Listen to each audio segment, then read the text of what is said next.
Thank you, and good afternoon. I am sorry that I could not attend today in person. However, I am so honored to join virtually today with you all and to have been nominated to receive the Doctor of Laws honorary degree. Thank you to President Middleman, to the academic leaders, and the faculty of Salus University for the humbling honor of joining you today. Thank you to the student leaders who bring such inspiration to this ceremony, to the family and loved ones that have steadfastly supported all of the students we honor today, and above all, thank you to the class of 2021. Your perseverance to reach today, and especially your relentlessness throughout this past year and a half, will forever shape the composition of your character.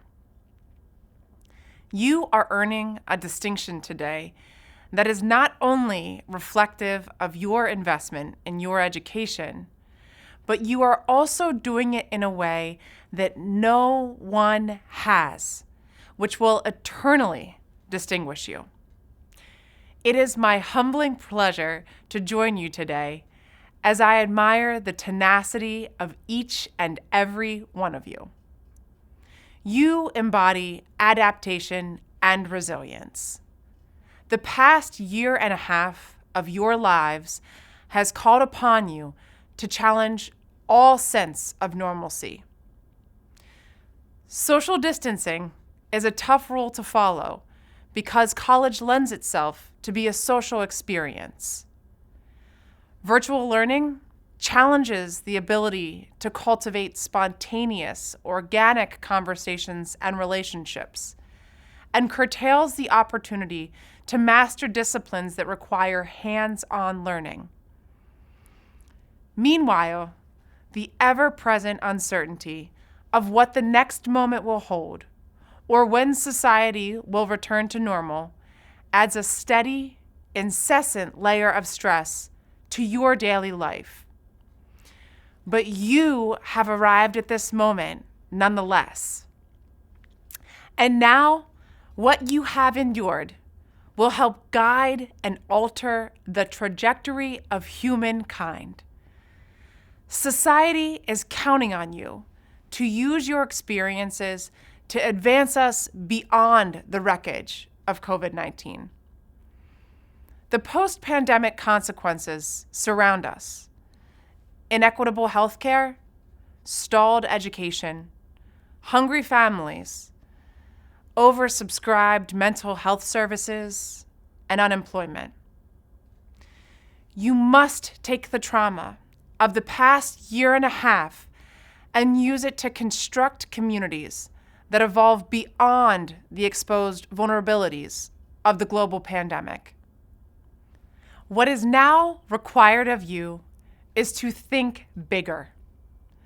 You and you alone have been handed a truly once-in-a-lifetime opportunity.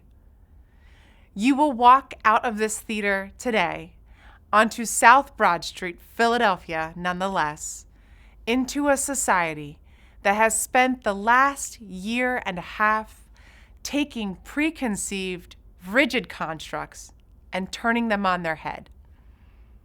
Remember, many of society's vulnerabilities highlighted by the pandemic were fault lines that always existed, but we are just taking notice of them now because the systems are so stressed.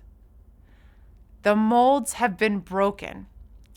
To ensure that we rebuild in a better way, our society will require big thinkers.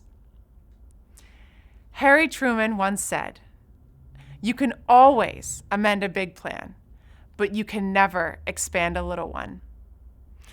I don't believe in little plans. I believe in plans big enough to meet a situation which we can't possibly foresee now. What can we not foresee now? What global catastrophe should we prepare for on an international basis? What types of intelligence have we not even contemplated, let alone have at our disposal? Do not be daunted by this line of questioning. It is not solely your responsibility to address the uncertain crises of the future, though you can also not abandon it. You cannot fear the unknown challenges that await you. You must prepare. Deliberate attention and intention must be paid to honing the character that the last year has cultivated within you. And you must have the courage to embrace the uncertainty that has become so routine. As the last year has demonstrated, life is subject to constant contingencies and change. But that doesn't mean you should not plan. Rather, you should plan big. You must just be aware of the potential threats that could render your plans obsolete and capitalize on your adaptability and your resilience. Big thinking will not be easily achieved. I humbly offer a few suggestions for effectively thinking big. First, don't be trapped by dogma, which is living with the results of other people's thinking. To think big, you must not let the noise of others' opinions drown out your own inner voice. Have the courage to decipher between the noise and the wisdom, and remember your most trusted advisor in life, your intuition. Second, prioritize communication of your big thinking. Much of the necessary communication will require listening. You will push people into their corners if you do not allow them to feel heard.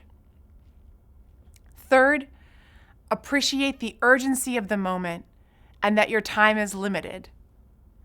My favorite piece of disregarded advice received during a performance review: slow down. And every time that your big thinking drops you to your knees, stand up again. You will be more clever, more resilient, and more cognizant about what is happening to cause you that setback. Your mind will not let you be hit like that again. Remember that few will have the greatness to bend history itself, but each of us can work to change a small portion of events, and in the total of all of those acts will be written the history of this generation. It is from numberless, diverse acts of courage and belief that human history is shaped. That is the wisdom of Bobby Kennedy, and reminds us all to strive for courage in each moment. Finally, remember that how you treat yourself is of utmost importance. You are the final appraiser of your value in this life, and the only one that matters. Recognize that there are circumstances that will require great discipline from you, but never forget to afford yourself grace. We all must afford ourselves grace as we navigate the unanticipated in life. Get comfortable in a constant state of fluctuating between grace and discipline, and have the wisdom to know which the moment calls for. Despite the challenges of the last year, you remained steadfast in your commitment to a better society, one that will change our health systems for millions of people. And while I ask you to continue to think big in your approach to life and your work, I also urge you to remain hopeful. Lest we forget, great challenges also provide us opportunities to reimagine the world in which we live. Your generation will have the awesome responsibility to meet this moment and so many others. While it may seem overwhelming at times, it is also invigorating and exciting. In the end, I have no doubt that the mark you leave on this world will be one that all will look back on and remember with pride. Many of you have thought and delivered on courageous dreams I can't fathom, which is why it's with great humility that I call upon you to think big today. Continue doing so with a sense of purpose. Thank you and congratulations.